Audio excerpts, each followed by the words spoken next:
when famous people die, and if they have left their finances in a mess, or they have not made a will, more of it comes out, right? I mean, even the great Dhirubhai Ambani did not make a will, and which led to bitter fights, right? We all remember seeing that.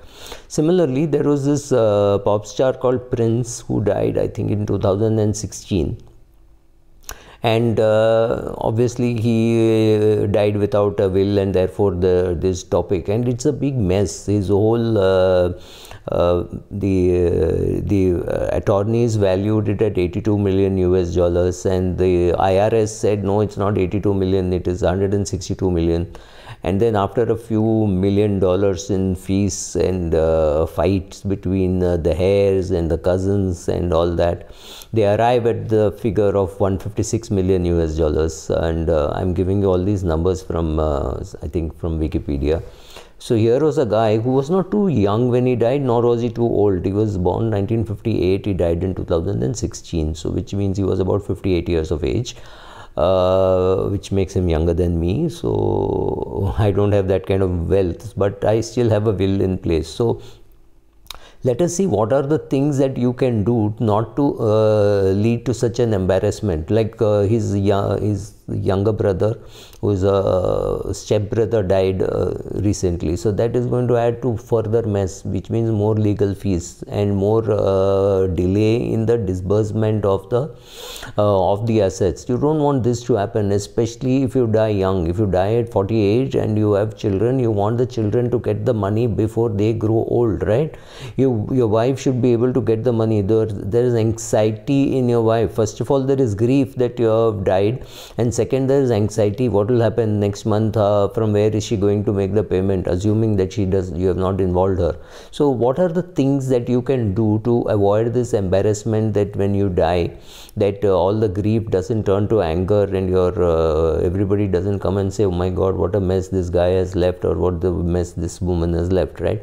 So if there are people dependent on you, it's fairly obvious that you want your estate to go to them very quickly for them to be able to use it. See, somebody who has got hundreds of crores, it's not whether the question of survival, it's a question of who should get it. Then I mean, the Birlas went to court over the chartered accountant taking away the assets, right? So those kind of things can be fought. Those don't really mean that, but your wife may not be able to eat, your children may not be able to pay fees, right?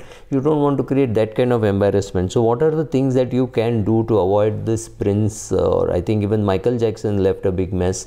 Indian cases don't come up so easily, right? So we don't know what a mess many people left. Last I heard was Naushad had left quite a messy assets, but maybe I don't know further details. So what are the things that you can do?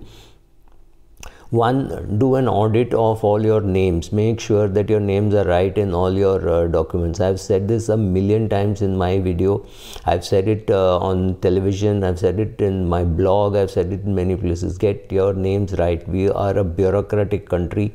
Our bureaucrats have an excellent pleasure in delaying your payments. So whether it's a mutual fund, I call the guy, the mutual fund ops person or the insurance ops person, also a bureaucrat, right? So they love delaying, and they are justified. They'll say, oh, tomorrow if there is a claim, then what happens? It will get cut from our salary. I'm not getting into that. So make sure that all the nominations are right. Like, so Pooja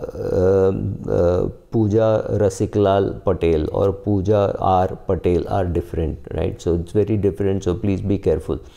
So stick to the name perfectly, right? Ramesh Dhirajlal Chauhan, Harshad Shantilal Mehta, right? So the name has to be right. It can't be Harshad S Mehta in one place and Harshad Shantilal Mehta in another place. So make sure that the names are perfectly right, perfectly spelled.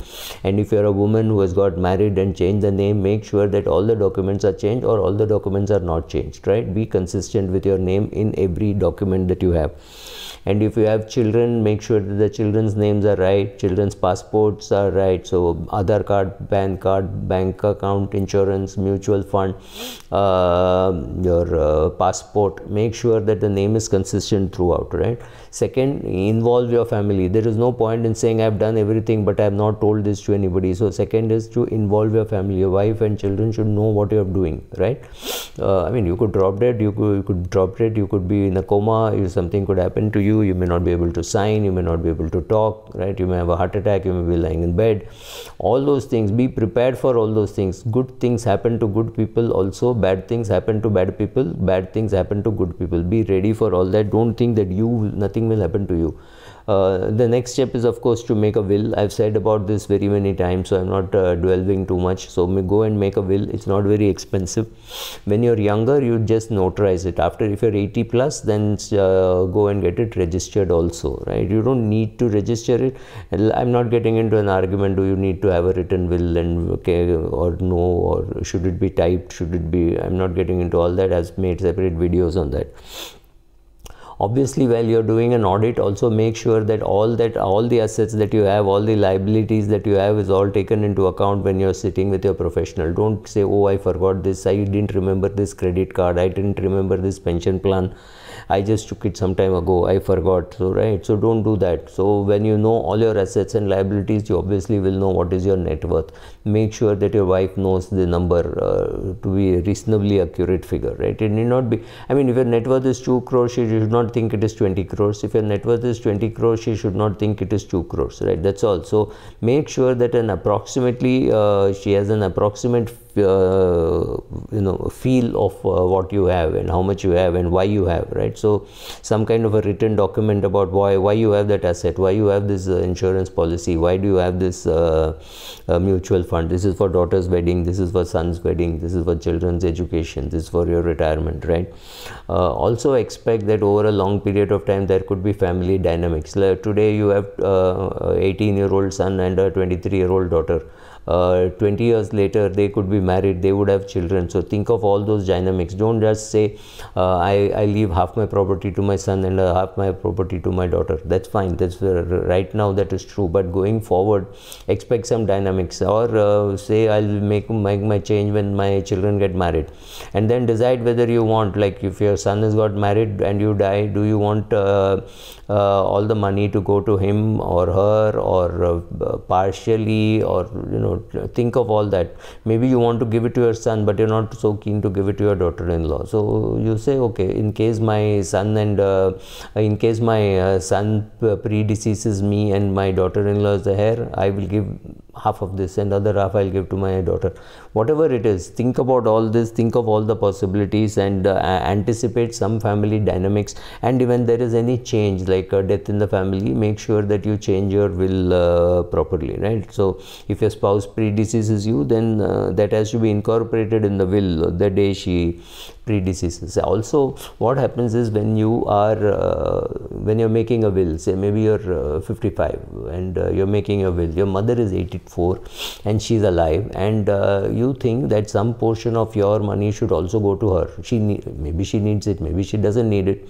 In such cases, you have to appoint an outside executor. I would prefer an outside executor if you're not very sure that your spouse will give the money to your mother, right? So make sure that an outside executor, or at least you make your brother, sister, somebody the executor, and say, okay, 25 lakhs will go to my mother and the remaining will go to my wife, or something like that. So make sure that you thought of every aspect, the full holistic view of what is going to happen to you. Think about all this, and then life becomes much easier, and you don't end up, your family does not end up in court like the way Prince and Michael Jackson and all of them ended up, because it's not worth it. Because if you've left 5 crores and you have to spend 1 crore in terms of fees, that's a huge 20%. And how much does it cost to make a will? Less than 15,000, right? So make sure that your family does not end up in the courts in a big messy bad thing just because you did not get the documentation right. It is much like they say, a stitch in time will save you 9, right? So make sure that documents are proper, will is made, executor is appointed, you've thought of all through the dimensions, your mother has to get, your sister has to get, your somebody else has to get, not just your wife is not the only beneficiary you have. So think about all that, sit down, make a documentation, and make sure that your family gets the money exactly the way you want it to. Believe it or not, I've seen in too many cases, the grief turns to anger and says, this man was so useless when he was alive, and when he's dead, he's caused more problems. I've exactly heard this from a wife, say a widow, saying this. So don't do this. Don't make